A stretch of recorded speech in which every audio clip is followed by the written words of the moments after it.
প্রধানমন্ত্রী চটজলদি সব মেট্রোর উদ্বোধন করলেন, ভোট এসে গেছে, এখন আমার উদ্বোধনের তাড়া লেগেছে।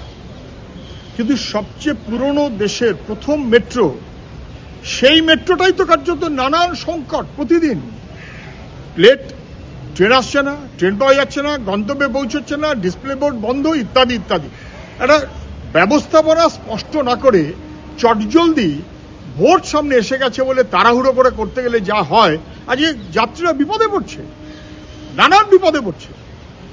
প্রাথমিকভাবে কোনো না কোনো একটু সুবিধা হতে পারে, কিন্তু অনেক কটা দিন হয়ে গেল, আর কদিন? মেট্রোকে অবিলম্বে বলতে হবে যে কিভাবে এবং কত তাড়াতাড়ি তারা যাত্রী পরিষেবাকে নির্দিষ্ট করতে পারবে। যাত্রী পরিষেবার নামে মানুষ হয়রানি হচ্ছে মেট্রোতে, এটা কখনো চলতে পারে না।